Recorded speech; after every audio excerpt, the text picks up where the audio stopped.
As weather and Mike Deneau sports. You see them off our coastline, giant networks of pipes and metal rising out of the sea. But the view from shore gives few hints about what it's like aboard an oil platform. News 12's Danielle Garcia takes you much closer for a rare look at life more than 400 feet above the ocean floor. Most of us get in our cars each morning to go to work. But for those employed on oil platforms, this is the typical commute. And with an office in the middle of the ocean, the job is anything but 9 to 5. It is a challenge and rewarding to be able to operate this facility and make all this stuff work. There's a lot of different things happening out there just to get a barrel of oil out of the ground. Bob Timmer is the lead operator aboard Hidalgo, a 15-year-old platform off Point Arguello. Each day, this 600-foot-tall mass of metal pumps 3,000 barrels of oil from underground reservoirs of crude and natural gas. But to the more than 20 crew members who work for Torch Operating Company, this skyscraper at sea is not only work, but home. They spend 7 days straight on the job, 2 weeks a month. This schedule is hard on marriages. The divorce rate is high. You know, I've seen that, experienced one myself, but it takes a special relationship to be home a week and then gone. You have like two separate lives. Living out here is different than anywhere else. Not everybody can do it. Either you like it or you don't, and that's just how it works. Crews typically work 12-hour shifts, but when they are done with that long, hard day, they don't have far to go. Their living quarters are just steps away. We're kind of spoiled. They take really good care of us here. All we have to do is go down and work. They make our beds and clean our rooms if we want, and do our laundry, you know, cook our dinners. This is one of the best jobs you can have. The TV and weight rooms offer recreation at the end of a shift, but this space is also a quiet retreat from the constant roar of machinery. Head electrician Polly Hayes is a 20-year veteran of the oil business and the only woman on board. It's great, actually. I love it. I love it. Guys are cool. We all get along. We're like a big family out here all the time. I'm kind of like mom out here to all of them.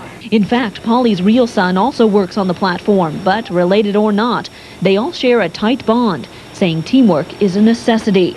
23-year-old John Calderon started out as a roustabout, cleaning drains, but thanks to help from more experienced co-workers, is rising through the ranks. A lot of what I am is just a reflection of what they are. They help you all the way.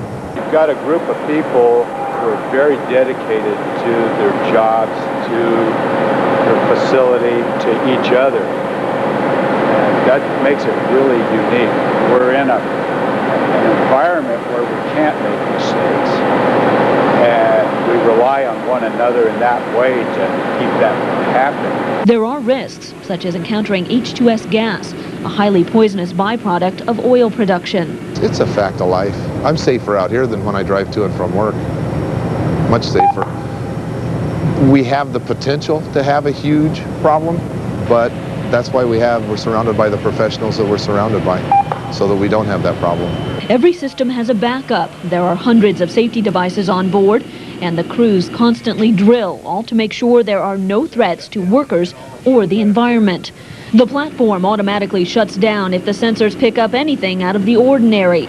In a worst-case scenario, the workers have an escape. We treat even a false alarm as a real event, because we are working on a hazardous environment here. We have to take it very seriously. Because the platform is more than 6 miles from shore and in 470 feet of ocean water, it has to be very self-sufficient. In addition to pumping oil, it generates its own electricity, treats its own sewage, and makes its own fresh water. Still, the isolation can take its toll. Sometimes we get stuck out here because of the fog. So we miss a lot of holidays. We miss a lot of different things that happen at home. That's the biggest drawback. That's, to me, the only big drawback. But there are advantages: quality time with family during the week home, a front row seat to watch nature's wonders, and the satisfaction of meeting challenges few others can face. In a career that's more than just a job, it's a way of life. It's a great life. That's all I know. Danielle Garcia, News 12. Well, platform workers typically earn between $40,000 and $100,000 a year, and those on Hidalgo live as far away as Washington and Nevada. It's a long way. Now, the Minerals Management Service regularly monitors Hidalgo and other platforms to make sure they're in compliance with safety and environmental regulations. Well, look at those the same again. Yeah, very informative. Well, Santa Claus is...